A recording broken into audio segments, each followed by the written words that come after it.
name is William Stokoe. My last name looks a little weird, but it's pronounced Stokoe.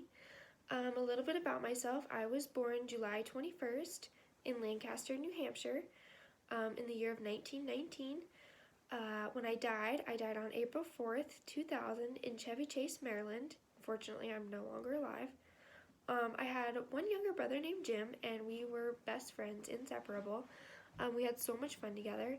I grew up in rural Rochester, New York, where I lived on a farm with my family. I helped my parents farm. I loved being outdoors. It was a great way for me to grow up. In high school, I was known as the stubborn Stokoe because I oftentimes would argue with teachers about test answers, and I was very persistent in high school. After high school, I was able to attend Cornell University for my undergraduate degree. During that time in college, I was able to receive many scholarships that helped pay for school. My family was not as well off as other families, and so I just had to work a lot, and I had a lot going on in my college life. I was very thankful for all the scholarships I got. After a couple years, I took a break due to mental health reasons, in general.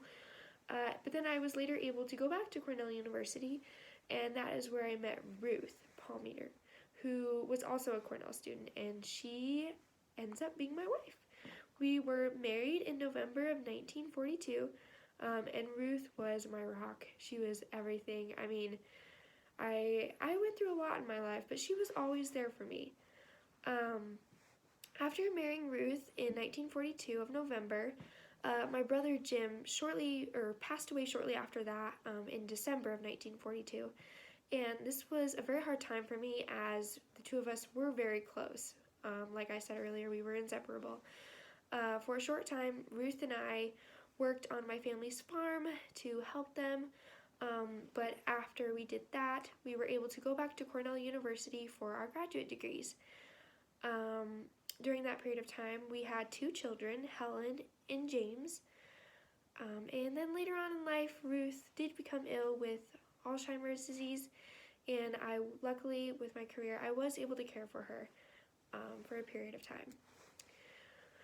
After I graduated from college, from Cornell University, I started out teaching at Wells College. This is where I started teaching English. I kind of really loved what I was doing, but I felt like I could be doing more. Later on, I was invited by an old friend to be an English teacher at Gallaudet University, which was Gallaudet College, but now it's a university. And I worked there from 1955 to 1971. I started out as an English teacher, but a lot of students were deaf. And I became intrigued with sign language. Sign language wasn't that common, but they still were using it. The only experience I had with the deaf was a blacksmith in my hometown who was actually deaf, and we communicated through writing. Back then, a sign was seen as broken English and not its own language. By 1955, when I arrived at Gallaudet, the oralist method had kind of been ingrained for nearly a century. The deaf didn't sign. They had to be good at lip reading as well as speaking themselves, and so it was really rather difficult for them just because it's not their language, and they can't actually hear what they're saying. And so I didn't see that was practical. I didn't think that was practical or right. But earlier on in 1817, Thomas Gallaudet brought sign language over to us, but it became unpopular due to the Milan Conference of 1880. And that was a conference where a declaration was made that oral education was better than manual sign education. So at that conference, sign language in schools for the deaf became banned. However, there were people who still believed that sign language should be used, but they were not scared to speak up, but it was just a harder time. Other oralists like Alexander Graham Bell believe that deaf people should be able to communicate with hearing people, but in a different way.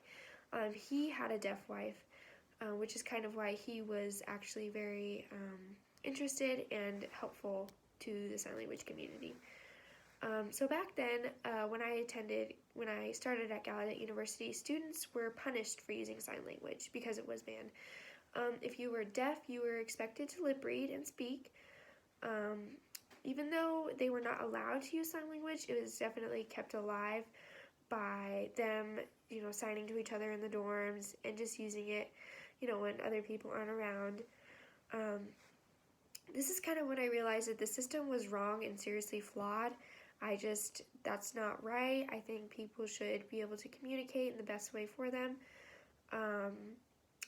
And I also kind of noticed that the students weren't getting as good of an education as they could have been getting if they were being spoken to in their language.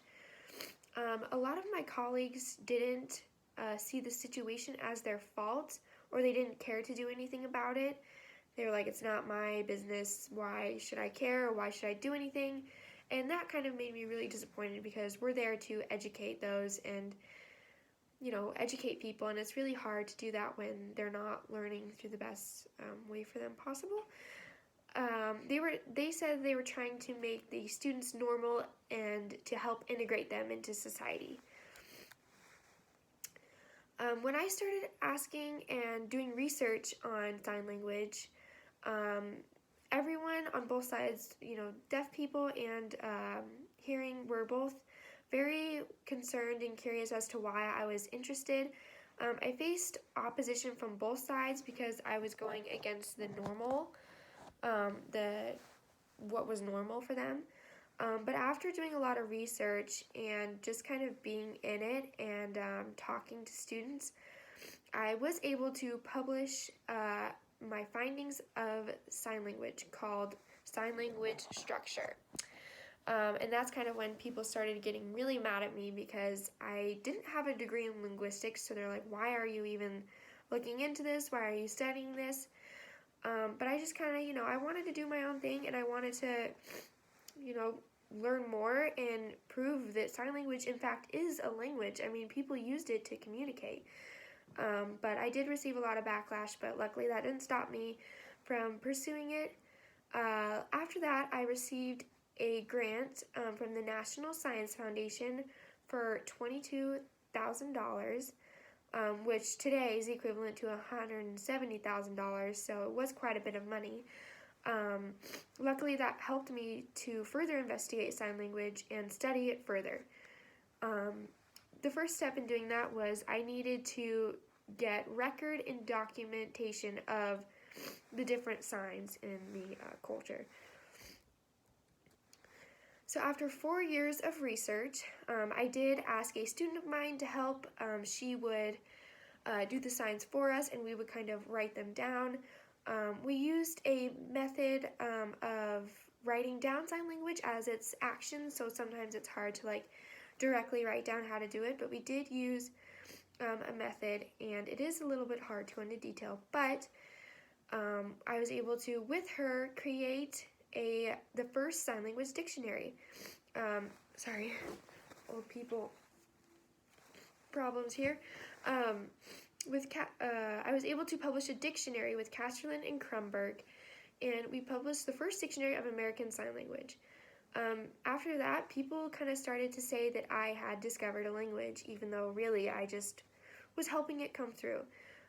Deaf people were able to take a stand and use it as their own language, and people say that the recognition of its language was made by me, and I am very grateful for that because I did put in a lot of hard work.